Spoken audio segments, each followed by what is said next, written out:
Je veux évidemment commencer par la situation au Proche-Orient qui continue d'être dramatique avec une intensification du génocide à Gaza, des frappes toujours sur le Liban et le ministre Smotrich, le ministre des Finances israélien, qui a annoncé que pour lui, l'année 2025 sera celle de l'annexion de la Cisjordanie, ce qui nous fait craindre le pire, d'autant qu'en ce moment est discuté un projet pour expulser les Arabes d'Israël, ce qui nous inquiète évidemment énormément, d'autant plus que la semaine dernière, la France a subi une humiliation avec l'arrestation des 2 gendarmes à Jérusalem.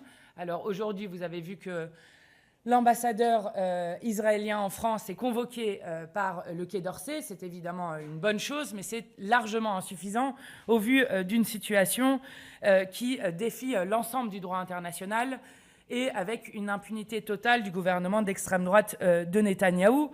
La France doit évidemment faire plus. Nous avons parlé à de nombreuses reprises de l'interdiction et de l'embargo sur les armes à l'encontre du gouvernement de Netanyahou, de sanctions, de la reconnaissance de l'État de Palestine.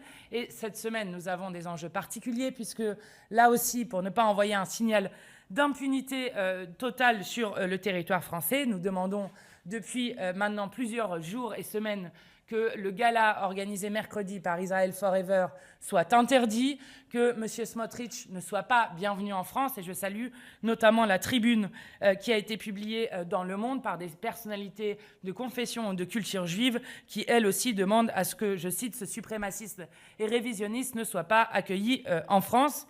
De même, nous demandons à ce que le match qui a lieu jeudi entre la France et Israël soit annulé. Évidemment, puisque ça a beaucoup agité l'actualité, nous déplorons toutes les violences physiques qui sont faites. Et je le redis, nous condamnons toute violence physique.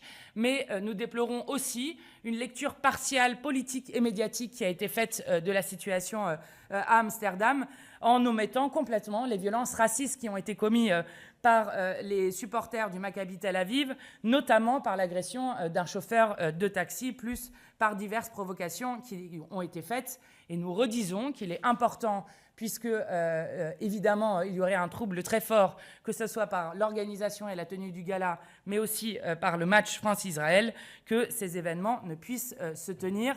Je rappelle juste que l'ONU a rendu il y a quelques semaines un rapport accablant sur la question de la liberté d'expression, et je le dis d'autant plus au vu des réactions du ministre de l'Intérieur sur le tifo qui avait été sorti en soutien au peuple palestinien.